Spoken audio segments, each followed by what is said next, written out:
Hello everyone. आज हम बात करेंगे वजाइनल लूजनिंग या वजाइना के ढीलेपन के बारे में।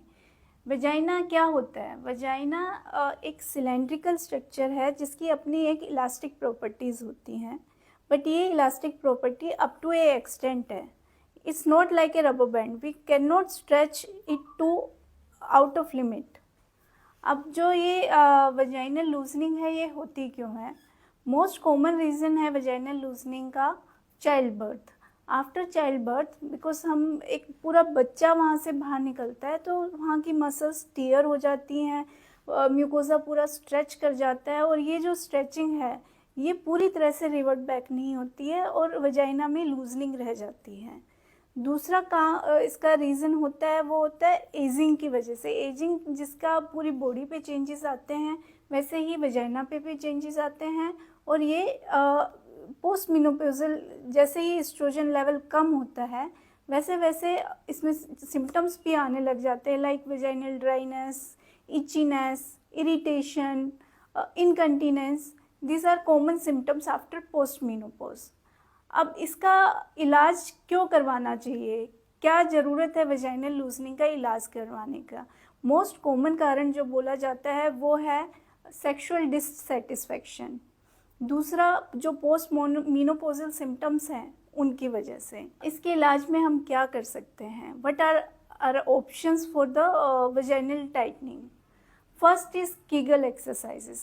Kegel exercises are very good exercises for vaginal tightening, पर ये स्टार्टिंग के फेज़ में ही इफ़ेक्टिव रहती हैं।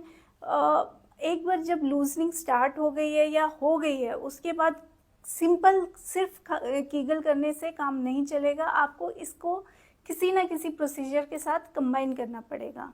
दूसरा ऑप्शन है लेज़र्स। लेज़र्स बेसिकली आपकी जो स्टार्टिंग फेज़ ऑफ लूजनिंग है या अभी लूजनिंग बस शुरू ही हुई है उसमें इफ़ेक्टिव रहता है। साथ के साथ ये जो पोस्ट मिनोपॉज़ल सिम्टम्स हैं उनको काफ़ी हद तक इम्प्रूव करते हैं। यूजुअली हम about a month apart 3 sessions of lasers बोलते हैं, उसके बाद ईयरली मेंटेनेंस सेशंस लेने होते हैं। आफ्टर लेज़र 3 to 4 डेज़ के लिए हम सेक्सुअल एब्सटिनेंस के लिए बोलते हैं, और इससे OPD procedure hardly it will take half an hour, पर से लेज़र का जो प्रोसीजर है वो 10 मिनट्स लेते हैं। तीसरा ऑप्शन है सर्जिकल करेक्शन। सर्जरी हम कैसे करते हैं? सर्जरी में हम बेसिकली म्यूकोसा जो पोस्टीरियर वॉल ऑफ वजाइना है उसको हटा देते हैं, अंडरलाइंग मसल्स को टाइट कर देते हैं, इवन पेल्विक फ्लोर की मसल्स को भी टाइट करते हैं। साथ ही साथ जो इसकी ओपनिंग है जिसे इंट्रोशियस बोलते हैं उसे टाइट करते हैं। एक बार जब सर्जरी हो जाती है तो उसके बाद पेशेंट सेम डे घर जा सकता है, सुबह मरीज आता है और शाम को अपने घर चला जा सकता है। Surgery is a very good option. इसकी वजह से क्या साइड इफ़ेक्ट्स हो सकते हैं या क्या कॉम्प्लिकेशन हो सकती है? First is pen.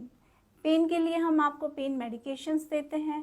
Second is infection, we will be providing you antibiotics, और आप प्रॉपर अगर हाइजीन फॉलो करते हैं तो इन्फेक्शन के चांसेस कम रहते हैं। तीसरा है सेंसेशनल चेंजेस, जो कि ट्रांजिशनल होते हैं, कुछ समय के बाद वापस आ जाते हैं। सर्जरी के एडवांटेज क्या हैं? एक बार आपकी वजाइना लूज़ हो गई है तो आप उसको लेज़र से एक हद तक ही टाइट कर सकते हैं। सर्जरी के द्वारा हम इसको प्रॉपरली फिक्स कर सकते हैं। ठीक है, अब सर्जरी में एक टर्म हम यूज़ करते हैं designer vaginoplasty. What is designer vaginoplasty? इसमें बेसिकली हम वजाइना को टाइट करने के साथ साथ में लेबिया, अगर हमारा लेबिया माइनोरा बड़ा है तो उसका साइज़ कम कर सकते हैं, फैट ग्राफ्टिंग कर सकते हैं, पीआरपी कर सकते हैं। So it's a wholesome approach. एक बार सर्जरी हो गई उसके बाद हम आपको 4 to 6 वीक्स के लिए सेक्सुअल एब्सटिनेंस के लिए बोलते हैं। एक बार and once you start your sexual activity, starting में थोड़ा सा डिस्कम्फर्ट और पेन हो सकता है, वो समय के साथ ठीक हो जाएगा। बहुत सारे लोग पूछते हैं कि सर क्या इसके लिए कोई दवाई या कोई जेल ऐसा है जो वजाइनल टाइटनिंग में हेल्प कर सकता है? ऐसी कोई दवाई या जेल नहीं है जो इसको टाइटनिंग करवा सकते हैं। आपको अपने डॉक्टर से, प्लास्टिक सर्जन से कंसल्ट करना ही पड़ेगा। At Konark Aesthetic, we will be providing you holistic approach with the lasers and surgical options both. So visit to us, share your queries. We will be happy to answer your questions.